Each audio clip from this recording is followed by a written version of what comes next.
everyone, and welcome to another episode of Podcast on Fifth Ave.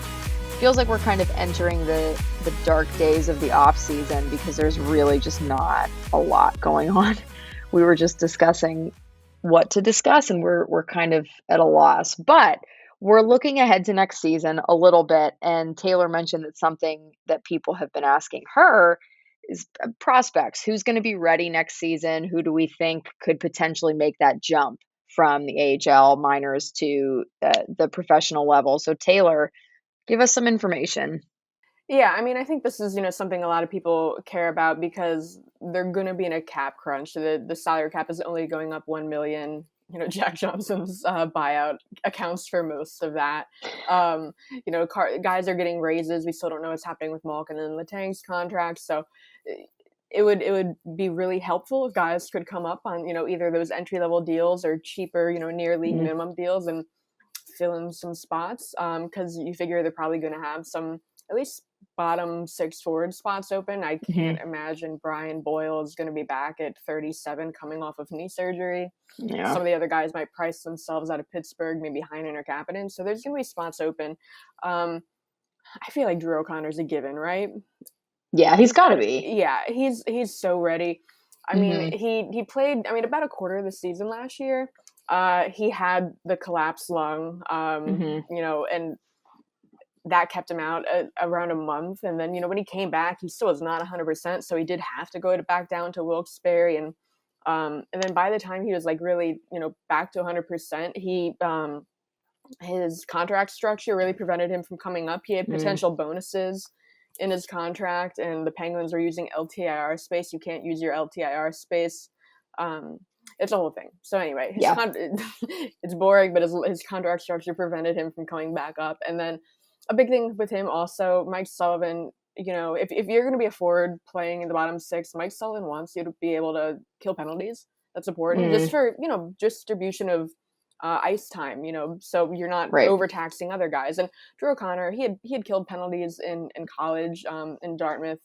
But, he went from Dartmouth right to the NHL. So he wasn't killing penalties at the NHL level. That's not the best time to learn how to kill penalties. So that was one of the things Sullivan said they wanted him to work on when he was down in Wilkes-Barre. And, he made great strides with that. His reach, he has a really long reach. Something JD Forrest said was, he's deceptively fast. You don't expect him to be as fast as it is, and it really benefits them.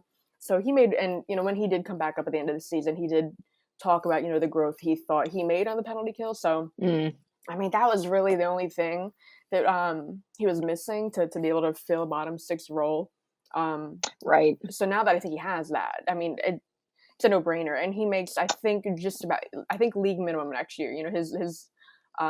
He signed a new deal and it's league minimum. There's no reason why he should not be up full-time next year, right?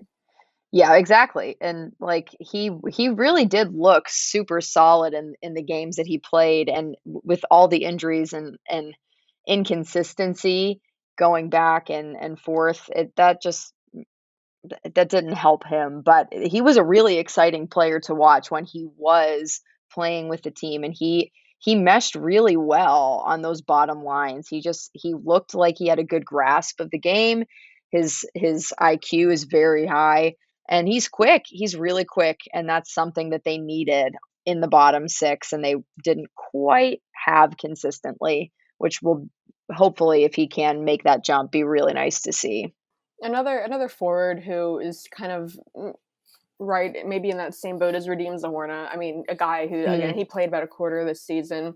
The thing with him is, he mentioned it a couple of times. Sullivan mentioned it a couple of times when it comes to, what they want to see growth from him is his conditioning and his ability he can play with pace, but the ability to maintain that pace is something they really wanted to see from him. And so, just that alone, a full off season in the gym, good for him. But then I think that'll help him if conditioning is the issue. But then you look back to last season, when he was in training camp and the preseason, he did keep mentioning that, he didn't feel well. He felt sick. He did miss a couple of days in training camp for an illness. It wasn't COVID. And then I talked to him about a month into the season, and he said, like in Wilkes-Barre, and he said, he still was not feeling right, and they didn't know what the illness was, but it was something that zapped his conditioning. So, conditioning, playing with pace over a period of time was an issue, but you look at what he went through in the beginning of the season and how, he was really behind the 8 ball from the start. So I don't think that's, obviously the bigger guys, the conditioning, it's more of a challenge for them, but he also is dealing with something completely different that he's going to be, well past when he comes in next year. So Zohorna, that was really the only thing for him. He's not, he also doesn't really have the ability to kill penalties. So that's something that I guess maybe he goes down to Wilkes-Barre, works on, and then comes back up like Drew O'Connor. But he's right there, would you say? Yeah, absolutely agree. The thing that I love the most about him is his total, I don't know, he's just so committed to the game. Like he's very aggressive, and he just inserts himself in situations, and he fights for the puck, and he's always in front of the net. And that is a huge thing that the Pens need moving forward. And it feels like they kind of haven't had that really aggressive net front presence since like Patrick Hornquist. Like he was always crowding the net and screening and fighting to just get the puck in there. And I think that that's kind of a quality that Zohorna has that the Pens could really, really benefit from. And hopefully, if he can get that, the penalty kill skills kind of upped a little bit, we can see him come in, because good things happened when he was on the ice, and he was fun to watch. Yeah, another forward who I think is right there, probably the closest one, is Valtteri Putin. I mean, he did have that one game. We really didn't see much of him. When he got sent down, it really wasn't an indication of his performance. I mean, you look back to that game he did get in for his debut against Vegas. That was, he's a right-handed shot. He plays a right wing.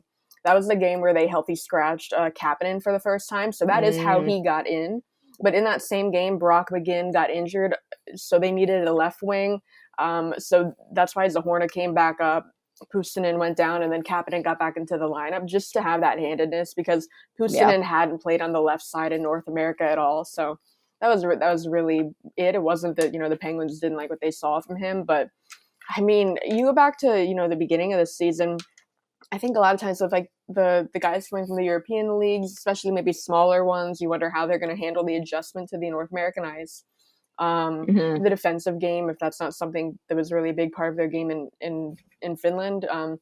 But I mean, Valtteri Puustinen came in, and that was never an issue. Like even from the beginning, he just fit in so well. And I mean, JD Forrest in Wilkes-Barre, he's a coach. He will hold players accountable if they're making repeated mistakes.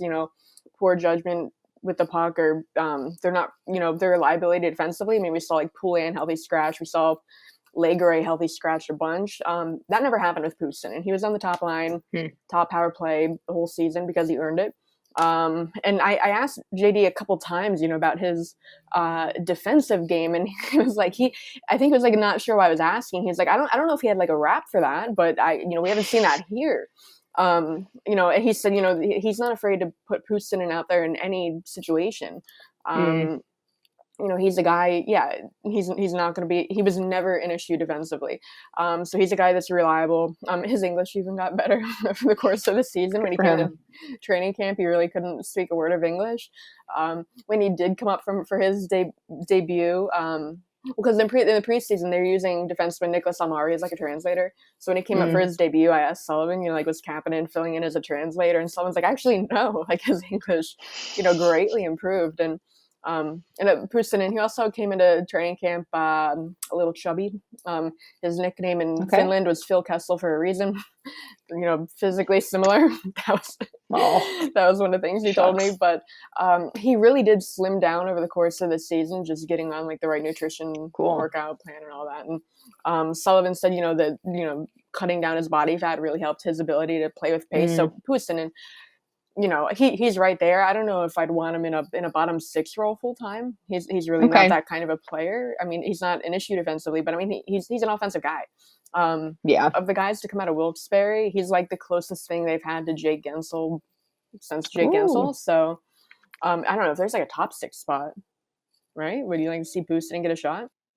Yeah, maybe. Why not? Because you just don't even know. Like looking at the potential lineup next year, who's going to be there? So there might be an opening, and if we can potentially slide a guy in there who can have similar production and style of play to Jake Guentzel, why would you not want that in your top 6? Yeah, and then the only defenseman, honestly, that's worth mentioning, who's honestly the most of the defensemen down there are guys that like I wouldn't even pencil in as like maybe they come up and get a couple of games. It's like the young guys down there are kind of so far off right now. Like Kim Lee, Will Riley, they were healthy scratch, off and on throughout the season. P.O. Joseph is really the only guy. I mean, Juuso Riikola, for the people that don't know, he signed in Sweden next year. He was going to be a free agent this summer for the Penguins. Didn't even wait around to test NHL free agency. He signed in Sweden. He's going to be, the top defenseman over there. So he's out. P.O. Joseph, he's the only defense prospect left. I mean, so if they resign Letang, they do have 7 defensemen on the NHL roster with Mark Friedman. But if you want to shed salary cap space by moving out like a Marcus Pettersson, maybe Brian Dumoulin on the left side, P.O. Joseph could be a guy that comes in and gets into the lineup for cheap. He's a free agent. He's restricted. I mean, I can't imagine they don't bring him back, but he's going to be cheap. He can fill in. That's one way to save a lot of money. And I think he made great strides this year. He seemed a whole lot more physical. I did ask JD about that, and he said it's not, maybe P.O. is playing more physical, but a big part of it is that P.O. is also just a lot stronger, so we're noticing the big hits a lot more because he is laying out guys with big, open ice hits. So it's just more noticeable that he is stronger. He's still, a slimmer guy. But, something both the coaching staff and P.O. have talked about before is that even though his weight might not necessarily be going up that much, his strength for sure is. Like, his rookie year, throughout the course of his rookie year, they do the fitness testing at training camp and then mid-season too. And from, that time, he didn't put on any weight, but like Mike Vellucci told me that, his leg strength like more than doubled. So, so it's something where, you might look at him and think he's not putting in the work in the weight room, but he absolutely is. And so, I mean, that's really the only real concern I'd have with him. Yeah. But again, another summer in the weight room. He continues to get stronger every year, even if it may not show looking at him like physically. But I mean, he's like the only defenseman who's even in conversation. Right. He has so much natural ability, though. When he was playing with the Penguins on the professional level, there was something about him that he's just really good at the game. And the only issue was his inability to kind of be physical. He really didn't show that a lot. And so now that he is working on that, he's in the weight room, he's improving. That's exciting. And honestly, the fact that there are any prospects that we can talk about in a way that is talking about them coming to the professional level, that just seems like a big deal, because for so long people have been saying it's dead, there's nobody in the farm system, like it's empty. They've traded away all of their prospects and picks for winning now. And that's it's probably not as loaded as other teams, but at the same time, there are guys that are making those steps that are getting close to coming to join the NHL. So that's exciting, and that's good, because even a guy like Sam Poulin, who he came in, he had a really rough first half of his rookie season, and people were I think writing him off as a bust. Like his decisions with the puck, in question and that. But even he turned it around. He did a complete 180. Three things kind of happened at the same time that went into it. He got healthy scratched, and then he quickly got the message. They moved him to center, which he had played center in juniors, but doing it at the pro level was more about because centers just touch the puck more, so they're trying to speed up the decision-making, like, learning process. If he's going to touch the puck more, that's just more practice with the decisions. Yeah. And then they brought in Alex Nylander around that same time, and he and Nylander and Poulin were on the line. They had, like, really great chemistry, like, right off the bat. I mean, their dads were teammates in Hartford, so I don't know if it's just a genetic thing that Poulin and Nylander were great together. But I mean, even him, I wouldn't, because he did have a rough first half and really only turned it on the second half. I wouldn't pencil him and like coming out of training camp he's going to get a spot. But even him, he turned it around. He's a guy who could be maybe mid-season getting a shot. Yeah, so the pool isn't, maybe, I mean, it's definitely one of the weaker pools in the league, but it's not as barren as it maybe looked a couple months ago. That's exciting. Yep, love it. Why don't we take a quick break? We'll be right back.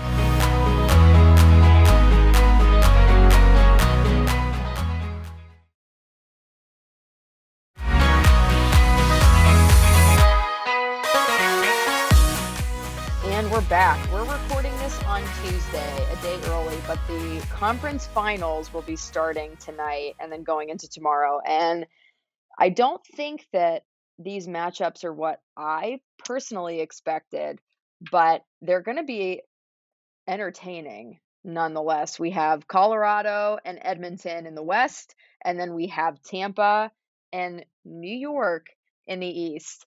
And I think that, honestly, the fact that New York beat Carolina was a huge surprise. I don't think I didn't see that coming. I'm not sure if you anticipated that, but that was a crazy series, also going 7 games. Yeah, I mean, just that Game 7 was in Carolina, and Carolina was 2 different teams at home and on the road. So given that, Game 7 was in Carolina, I was like, okay, so they're going to win here. But, I mean, goaltending was a thing for them. Freddie Anderson got hurt, and then Ronta had to come in. Ronta got hurt in Game 7. They were already down 3-0. I don't even know who their third goalie. He was like a 22-year-old Russian kid. I felt bad for him, getting thrown in Game 7 when they're already down 3 goals. But I don't know. I think no, it was surprising that they won Game 7. I think, but the Rangers, they really do look like a much better team than the one that beat the Penguins. Especially Shesterkin. Shesterkin is looking much more like his older self.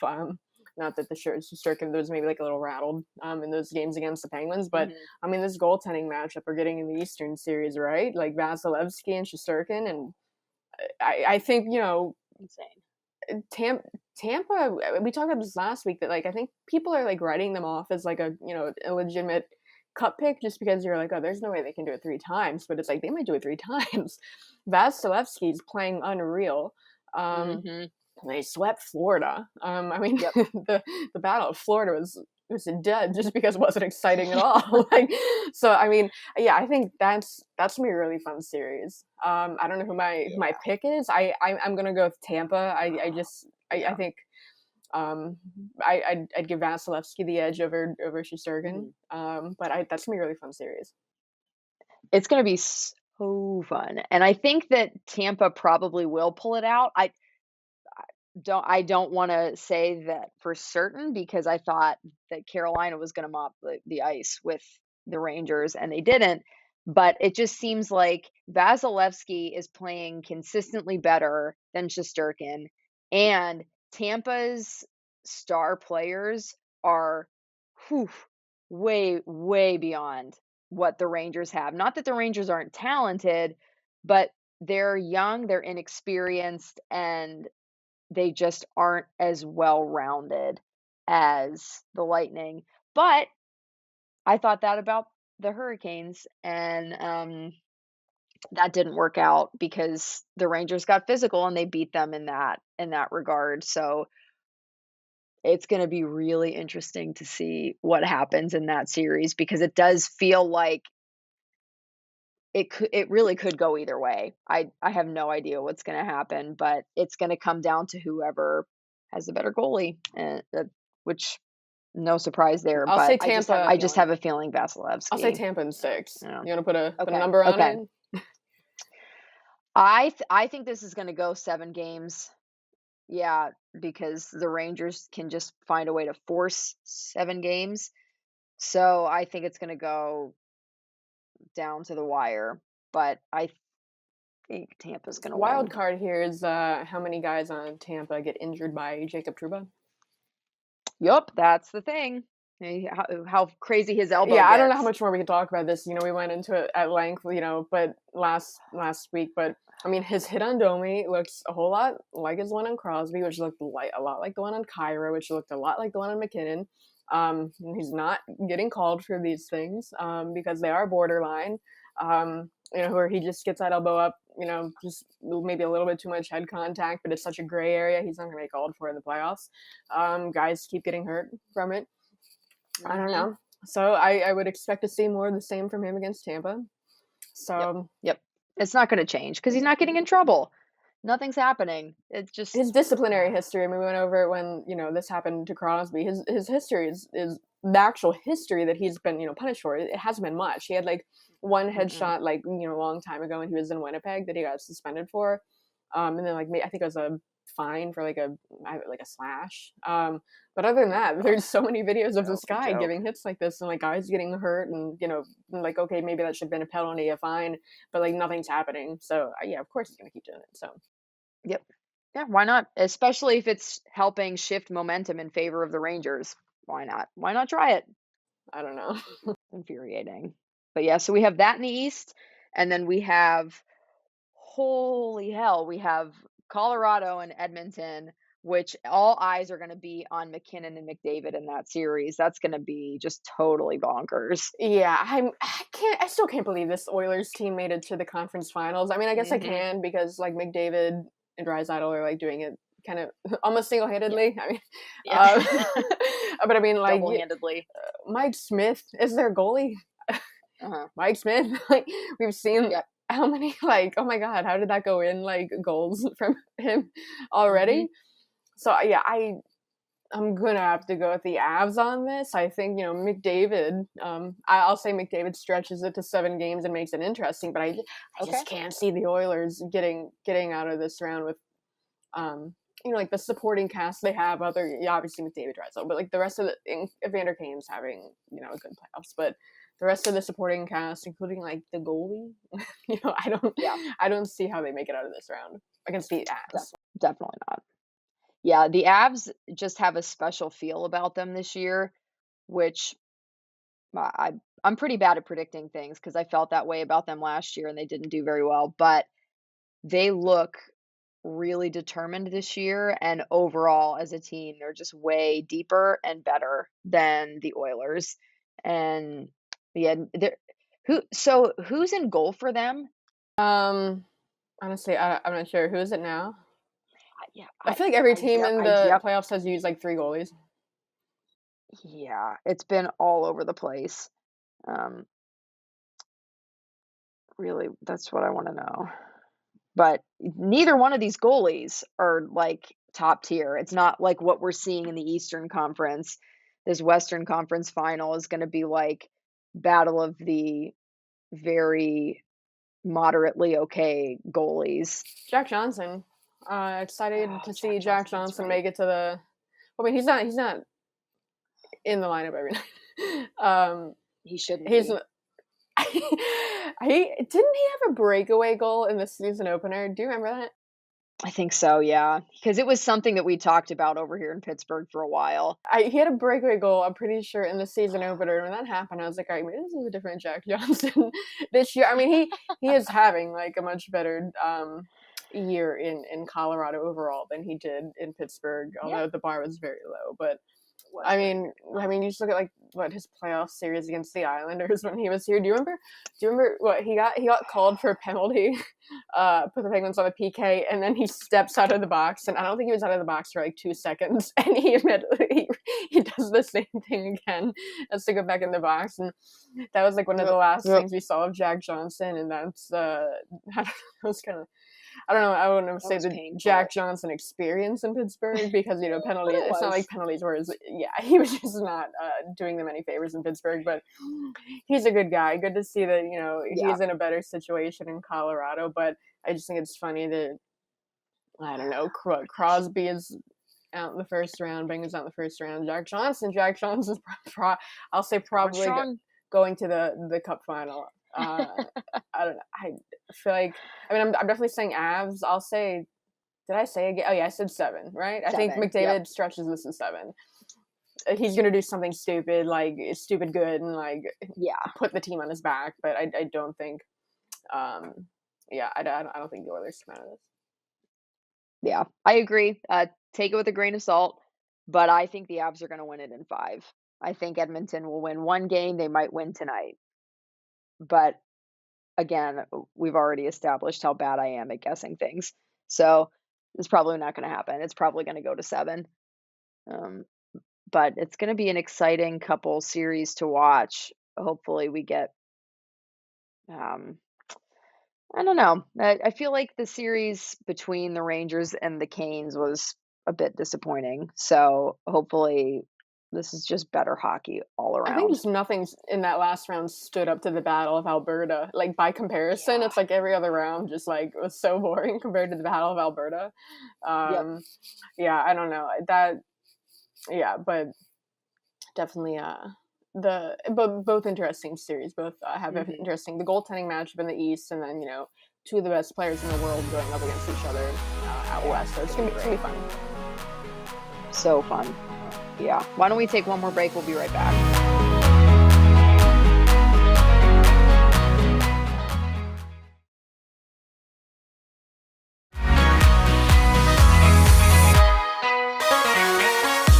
And we're back. There was one other incident that we wanted to touch on because it was a series-long back and forth, all centering around Jordan Binnington, who is kind of just terrible. I'm not a fan. I don't know anybody who really is, but he spoke today on Tuesday about this incident with a water bottle and Nazem Kadri in the Western, what was it? The second round? Yeah. Second round. Yeah, he just he decided that he was going to toss a water bottle at Kadri, and that was kind of where it was left when it happened, but he expounded on that on Tuesday when he was asked, and his explanation was something else. Yeah, I mean, so for people that don't know, it was a post-game interview Kadri was doing. So this was after Kadri, Bennington had left that game. Kadri ran into him, he got hurt. We talked about the specific incident, I think, last week on this show, that I don't know, Kadri was trying to score. I don't think any of us thought that Kadri was like trying to injure Bennington on that play. But anyway, Bennington left the game. He didn't come back. Kadri is doing a post-game interview with TNT. And there's like an awkward pause, and then he's like, Jordan Binnington just threw a water bottle at me. Like, he wasn't on the screen when the bottle was thrown, so we didn't see it. Like, highlights are playing over, but but then because Binnington was hurt, he didn't speak since then. So the Blues had their clean out day on Tuesday, and of course he was asked about the water bottle, and I'll just read the quote, the full quote. He said, "I went to get my knee checked out mid-game. I was coming back to the rink and the game just ended. Walking down the hallway, I couldn't find a recycling bin on my way down the hallway. Right before I walked into the locker room, I see him kind of doing an interview there, smiling, laughing, and I'm there in a knee brace, limping down the hallway. I just felt like it was a God-given opportunity. I could just stay silent and go in the room, or I could say something and just have him look me in the eye and understand what's going on. Something to think about. Yeah, I just threw the water bottle, an empty water bottle. It landed like 2 feet from him. It is what it is there. I mean, it is what it is. It's hockey. It's a competitive game. So that's it."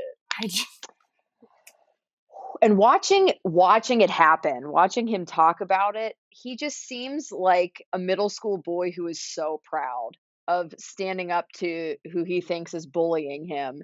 It just, the props that he seems to be giving himself for that, unwarranted and absurd and so annoying. Oh God, it's unreal. It's unreal. I can't get past the phrase "a God-given opportunity." God really wanted him to throw this water bottle, and now some Kadri. I mean, he was right there.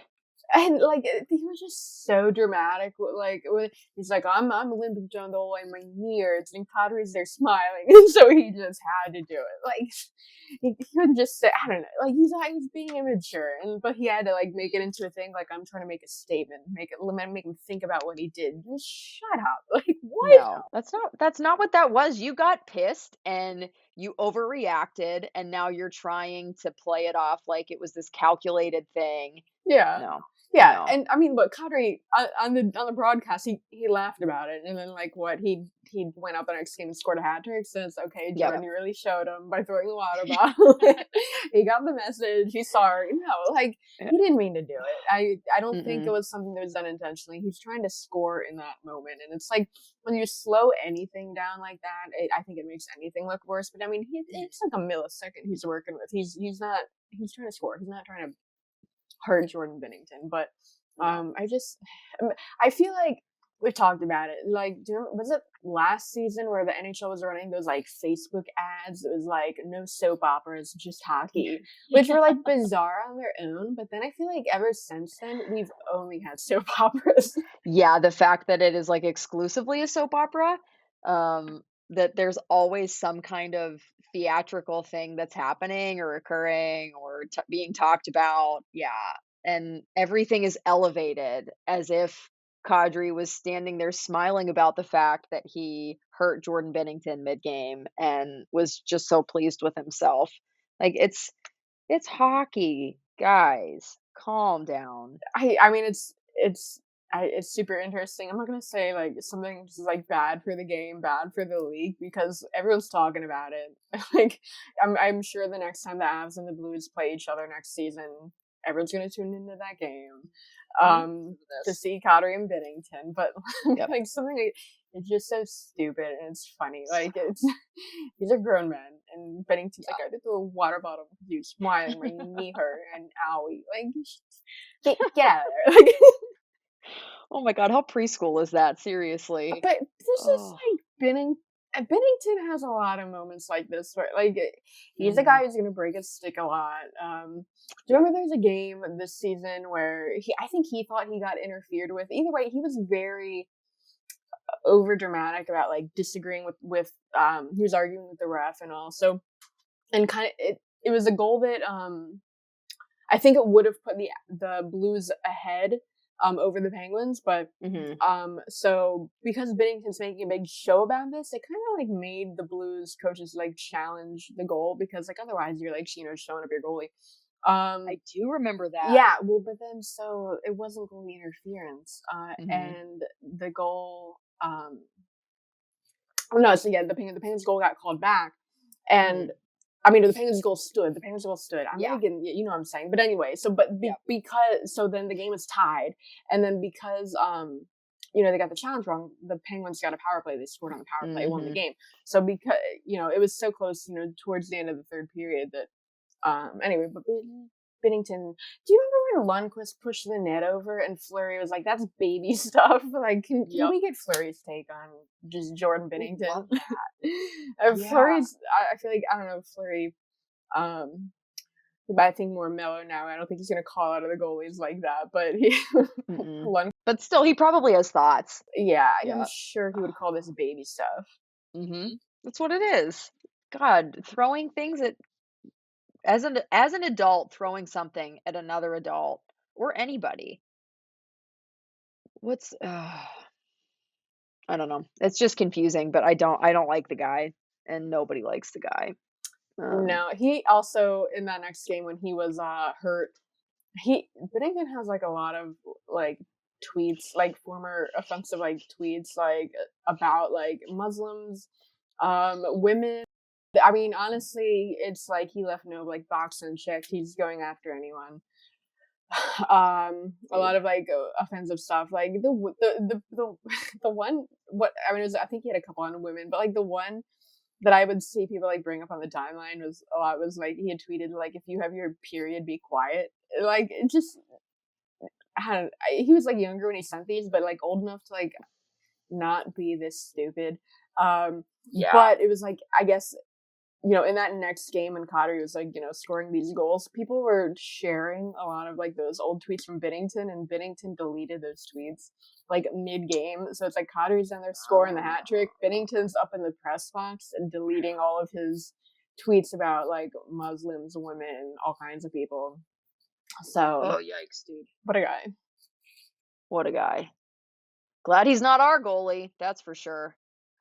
Oh my God, whatever goalie controversy we have is at least all based on the ice. Lord, oh God! But it's at least entertaining. We get to watch it from far away and enjoy the soap opera of it. Yeah, no soap operas, just hockey. But also soap operas. Mostly soap operas. Thrown in. Mostly soap operas. Yeah. Oh my goodness. Well, thanks everybody for tuning in for another episode of Podcast on Fifth Ave. We drop new episodes every Thursday, so make sure you're subscribed, whether it's where you listen to podcasts or it's on YouTube, so you never miss an episode. We will see you next week for another drop.